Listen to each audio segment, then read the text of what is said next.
Assalamualaikum warahmatullahi wabarakatuh. Perkenalkan, nama saya Putri Anissa Siregar, NIM 2040200-206. Di sini saya akan berbicara tentang ekonomi publik. Pengertian ekonomi publik. Istilah ekonomi publik merupakan kata menjebuk yang berasal dari dua kata, yaitu ekonomi dan publik. Kata ekonomi berarti kegiatan yang bertujuan memenuhi kebutuhan dan keinginan untuk peningkatan kualitas kehidupan atau kesejahteraan masyarakat. Ekonomi juga bisa diartikan dalam kegiatan manusia dari sumber daya yang terbatas untuk memenuhi kebutuhan ataupun keinginan untuk mencapai tujuannya. Sedangkan kata publik mempunyai arti yang cukup luas dan beragam dalam bahasa Indonesia. Tergantung konteks pembicaraan, bisa dikenal dengan istilah administrasi publik, keuangan publik, wilayah publik, opini publik, perusahaan publik, perhatian publik, barang publik, transportasi publik, sekolah publik, kepentingan publik yang memiliki arti yang berbeda. Ekonomi publik juga disebut dengan keuangan negara atau finansial yang membicarakan tentang peranan pemerintah untuk mengatasi permasalahan keuangan negara ataupun finansial. Berikutnya yaitu sektor publik. Sektor publik atau public sector dapat diartikan sebagai sektor pelayanan yang menyediakan barang dan jasa bagi masyarakat umum dengan sumber dana yang berasal dari pajak dan penerimaan negara lainnya, di mana kegiatannya banyak diatur dengan ketentuan atau peraturan.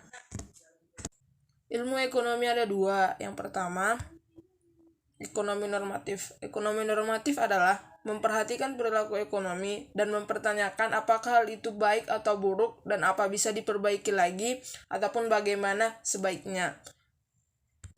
Contoh pernyataan normatif ialah, misalnya karena pengangguran lebih berbahaya daripada inflasi, maka defisit anggaran merupakan kebijaksanaan yang lebih baik.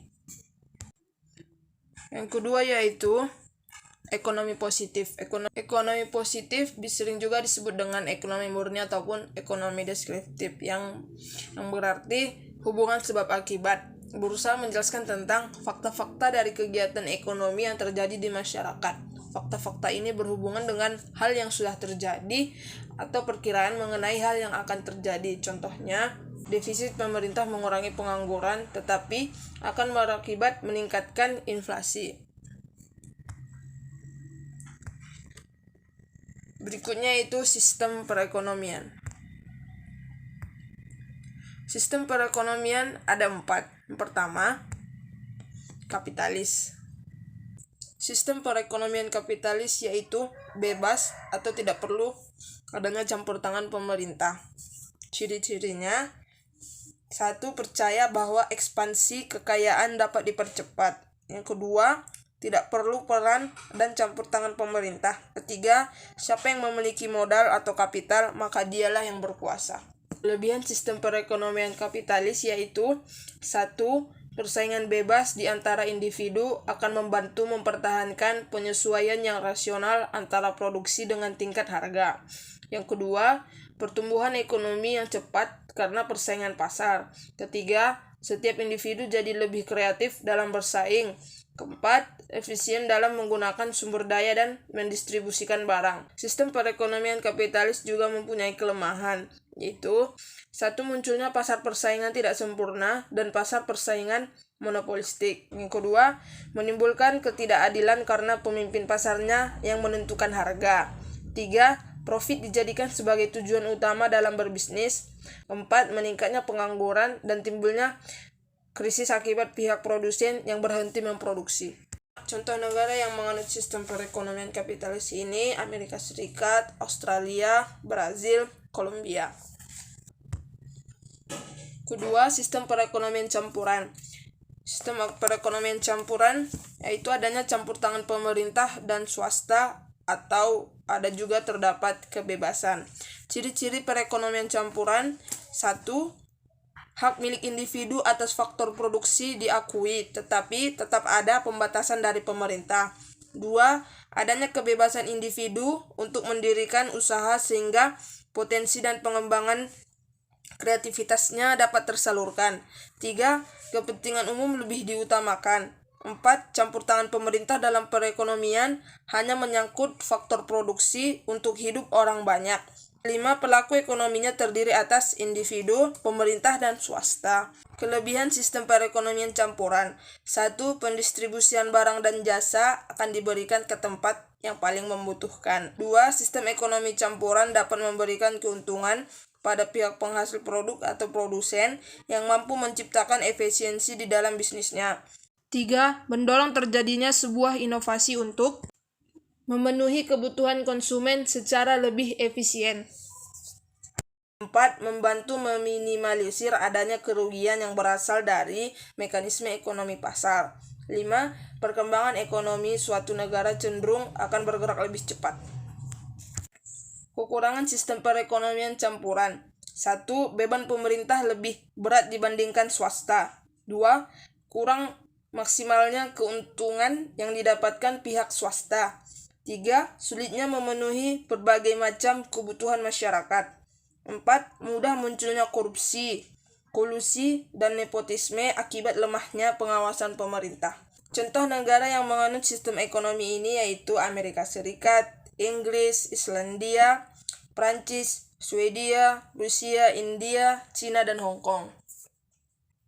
Berikutnya, sistem perekonomian terpusat.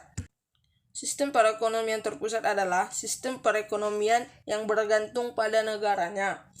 Ciri-cirinya: 1. Kekuasaan tertinggi sistem ekonomi terpusat dipegang oleh pihak pemerintah. 2.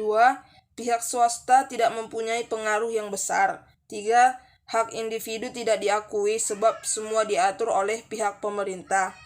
4. Sumber ekonomi berupa modal, alat produksi, dan tanah merupakan milik pemerintah. 5. Individu tidak memiliki kebebasan dalam memiliki atau memproduksi sumber daya. Kelebihan dari sistem ekonomi terpusat yaitu 1. Pengendalian aktivitas ekonomi negara yang dapat lebih mudah untuk dilakukan. 2. Segala aktivitas ekonomi berada di tanggung jawab pemerintah. 3. Dapat menangani kesenjangan antara golongan miskin dan kaya. 4. Bisa membantu dalam mengurangi pengangguran. 5. Ada jaminan untuk warganya. 6. Inflasi mudah dikendalikan. Kekurangan sistem ekonomi terpusat. 1. Mobilisasi berjalan cepat, mengurangi kebutuhan masyarakat. 2. Menghasilkan produk yang bukan berdasarkan permintaan konsumen. 3. Menghambat inovasi. Contoh negara yang menganut sistem perekonomian terpusat yaitu negara Korea Utara, Cina, dan Kuba. Dan yang terakhir, sistem perekonomian Pancasila. Sistem perekonomian Pancasila yaitu sistem ekonomi yang didasarkan atas nilai-nilai Pancasila. Ciri-ciri sistem perekonomian Pancasila yang tertuang pada pasal 33 ayat 1-4 Undang-Undang Dasar 1945 yaitu 1. Seluruh kegiatan ekonomi didasari pada rasa kekeluargaan. 2. Pemerintah menguasai sumber daya penting untuk kemakmuran rakyat. Contohnya, listrik dan air dikuasai oleh BUMN. 3. Kegiatan ekonomi harus berwawasan lingkungan. Contohnya tidak terjadi eksploitasi sumber daya. Kelebihan sistem perekonomian Pancasila. 1. Hak milik individu diakui oleh negara, pemanfaatannya tidak bertentangan dengan kepentingan umum. 2. Pengelolaan perekonomian berjalan secara kolektif atau bersama-sama untuk mencapai kemakmuran bersama. 3. Perekonomian nasional diutamakan untuk kemakmuran rakyat. 4. Adanya kebebasan dengan berkreasi dan berinovasi selama hal tersebut tidak mengganggu kepentingan masyarakat. Kekurangan dari sistem perekonomian Pancasila yaitu dominasi negara dalam pengelolaan ekonominya yang bisa jadi meredam bahkan membunuh inovasi serta daya kreasi masyarakatnya. Pasar bebas dan efisiensi. Adam Smith di dalam bukunya The Wealth of National 1996 menyatakan adanya tangan yang tak kelihatan atau invisible hand yang mengarahkan individu mendapatkan sesuatu yang terbaik baginya dan campur tangan pemerintah akan menimbulkan masalah. Bermula dari temuan tersebut, Adam Smith menggariskan penting perlunya ekonomi pasar yang memiliki karakteristik persaingan sempurna sebagai berikut. 1. Sumber daya yang produktif dimiliki secara privat. 2. Semua transaksi yang terjadi di dalam pasar dilakukan oleh banyak sekali penjual dan pembeli yang saling bersaing. 3. Semua informasi yang penting dan perlu tersedia bagi semua penjual dan pembeli pada waktu yang bersamaan. 4. Semua sumber daya sifatnya mobil dan bebas dimanfaatkan untuk apapun. Selanjutnya, barang swasta, eksternalitas dan efisiensi. Barang swasta adalah barang yang setelah produsen memperoleh kompensasi bagi biaya produksinya, memberikan manfaat hanya pada mereka yang mendapatkannya dan tidak bagi orang lain. Barang swasta murni dikonsumsikan secara bersaing dan manfaatnya dikecualikan dari mereka yang memiliki untuk tidak membelinya dengan harga pasar. Harga barang swasta ditentukan di pasar dengan adanya permintaan dan penawaran terhadapnya, dan dalam hal ini tak ada eksternalitas. Eksternalitas adalah biaya atau manfaat transaksi pasar yang tercermin dalam harga. Kegagalan pasar. Kegagalan pasar yang menyebabkan pemerintah untuk campur tangan itu disebabkan 1. Adanya kekuatan monopoli di pasar. 2. Adanya dampak transaksi pasar terhadap pihak ketiga. 3. Tidak adanya pasar bagi barang dan jasa dengan manfaat sosial marginal lebih dapat biaya sosial marginalnya. 4. Tidak adanya informasi yang lengkap. 5. Stabilitas ekonomi. Berikutnya, peranan pemerintah, barang publik, barang klub, pilihan publik, proses politik, kesejahteraan masyarakat, dan kegagalan pemerintah. Peranan pemerintah, barang publik, dan barang klub. Peranan pemerintah dalam sistem perekonomian adalah suatu organisasi yang dibentuk untuk melaksanakan kewenangan atau kekuasaan atas mereka yang hidup bermasyarakat dan menyelenggarakan pelayanan dan pendanaannya. Untuk maksud itu, pemerintah menarik pajak, pungutan lain. Pelayanan pemerintah berupa penyediaan barang dan jasa, misalnya pertahanan dan keamanan, peradilan, dan pendidikan. Semula terbatas pada hal-hal itu saja, namun dengan berlalunya waktu, pemerintah memandang perlu untuk melaksanakan program-program demi kesejahteraan masyarakat, misalnya asuransi, hari tua dan pengangguran, penanggulangan kebakaran, penyediaan angkutan, serta kesehatan. Barang publik memiliki ciri khas yang tersedianya adalah berkat campur tangan pemerintah dalam rangka memenuhi kebutuhan masyarakat akan barang dan jasa yang relatif murah, karena harganya ditentukan rendah oleh pemerintah, tidak dapat dikecualikan atau non-excludable. Maksudnya, semua orang bisa mengakses barang tersebut. Contohnya, jalan tol, semua orang bisa menggunakannya tanpa ada pengecualian, karena semua orang dapat menikmatinya dan tidak pula bersaing atau non-rival. Sedangkan barang klub atau club goods yang sifatnya dapat dikecualikan, hanya orang-orang yang membayar untuk menjadi anggota klub. Pilihan publik dan proses politik. Masyarakat atau publik menentukan pilihannya terhadap barang swasta dan barang publik bergantung pada keinginannya untuk memenuhi kebutuhannya. Dalam hal ini, pilihan publik dapat didefinisikan sebagai studi ekonomi pengambilan keputusan non-pasar atau merupakan penerapan ilmu ekonomika pada ilmu politik. Objek pilihan publik adalah sama dengan objek ilmu politik seperti teori negara, pemungutan suara dalam pemilu, perilaku pemberi suara, politik partai, birokrasi, dan sebagainya. Proses politik telah dikemukakan adanya partai politik, yaitu bentukan sekelompok individu dengan ide yang sama terhadap peranan pemerintah serta isu lain. Politikus ingin memperoleh jabatan karena berbagai alasan seperti memperoleh kekuasaan, memperoleh keinginan, melayani orang lain, serta insentif moneter. Persaingan antar partai politik pada hakikatnya merupakan upaya untuk mengerti dan menghayati proses politik. Sedangkan kemauan warga negara untuk memberikan suara untuk partai politik tergantung pada rencana partai politik untuk mengadakan pengeluaran-pengeluaran. Sebenarnya pemberi suara adalah mereka yang ingin memaksimumkan suaranya karena mereka cenderung menyetujui program-program politik dan kesediaan menanggung pajak. Berdasarkan mayoritas, partai yang berhasil memaksimumkan suara akan memenangkan pemilihan. Oleh karena itu, memaksimalisasi suara merupakan syarat keberhasilan mendapatkan kekuasaan politik di dalam demokrasi. Pembangunan infrastruktur jalan tol masih menjadi fokus agenda pembangunan pemerintahan Jokowi, di mana ada banyak sekali proyek jalan tol yang dibangun oleh pemerintah yang bertujuan untuk meningkatkan kelancaran, transportasi, distribusi, serta perekonomian. Bahkan salah satu dari proyek tol berikut ini digadang-gadang akan menjadi proyek jalan tol yang termahal dan terpanjang di Indonesia. Proyek jalan tol Gede Bage Tasikmalaya Cilacap. Jalan tol Gede Bage Tasikmalaya Cilacap ini akan dibangun pada tahun 2022 dan tol ini akan menjadi salah satu proyek prioritas Presiden Jokowi. Tujuan pembangunan jalan tol Gede Bage Tasikmalaya Cilacap ini untuk meningkatkan kecepatan distribusi orang, barang, dan jasa pada kawasan tersebut. Jalan tol ini nantinya akan melintasi dua provinsi sekaligus, yaitu Provinsi Jawa Barat sepanjang 169,09 km dan Provinsi Jawa Tengah sepanjang 37,56 km. Pembangunan jalan tol ini akan dimulai dari titik Gede Bage di Kabupaten Bandung, kemudian melewati Majalaya, Garut, Tasikmalaya, Ciamis, Banjar, Pangandaran, kemudian Cilacap, Jawa Tengah. Jalan tol ini nantinya akan memiliki panjang 206,65 km, sehingga akan menjadi jalan tol yang memiliki ruas terpanjang di Indonesia. Jalan tol Terpeka. Jalan tol Terbanggi Besar Pematang Panggang, Kayu Agung atau Terpeka yang terhubung di jalan tol Trans Sumatera ini masih memegang rekor muri sebagai ruas jalan tol yang terpanjang di Indonesia. Jalan tol sepanjang 189 km ini dibangun oleh PT Utama Karya Persero dengan waktu pengerjaan 23 bulan atau 841 hari saja. Jalan tol ini juga berperan penting dalam meningkatkan konektivitas antara Provinsi Lampung dengan Provinsi Sumatera Selatan, serta mendukung perekonomian, mengurangi biaya logistik, dan menciptakan pusat-pusat ekonomi baru di Pulau Sumatera. Jalan tol Bakauheni Terbanggi Besar. Jalan tol Bakauheni Terbanggi Besar atau Jalan tol Bakter adalah jalan tol sepanjang 140,94 km yang merupakan ruas jalan tol terpanjang kedua di Indonesia.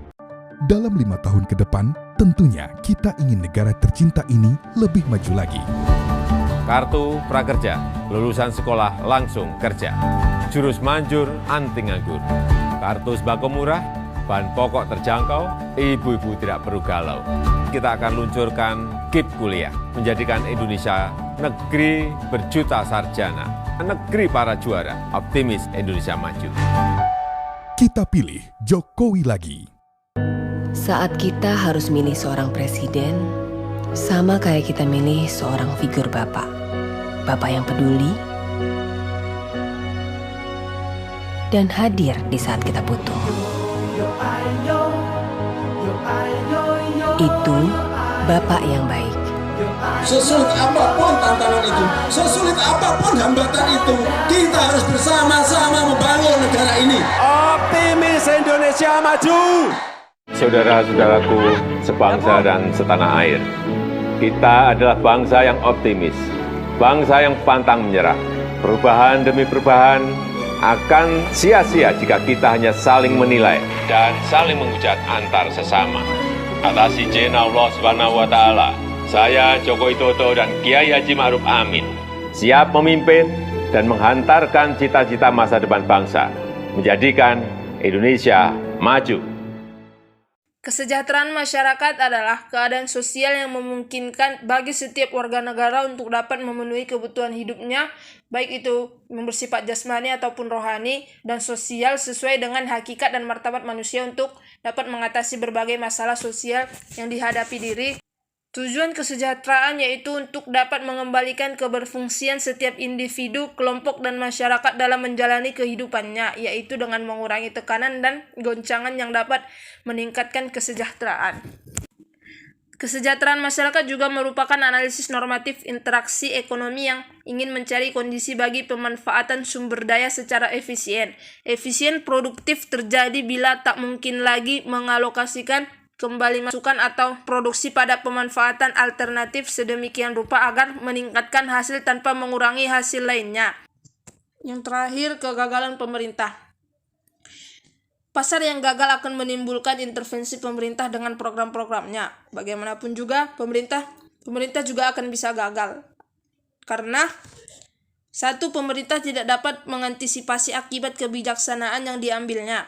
Sering kebijaksanaan yang diambil menimbulkan reaksi masyarakat yang tidak sesuai dengan harapan pemerintah. Misalnya, pemerintah memberikan subsidi pada BBM agar masyarakat luas dapat menikmati BBM. Namun ternyata yang memanfaatkannya adalah yang kaya.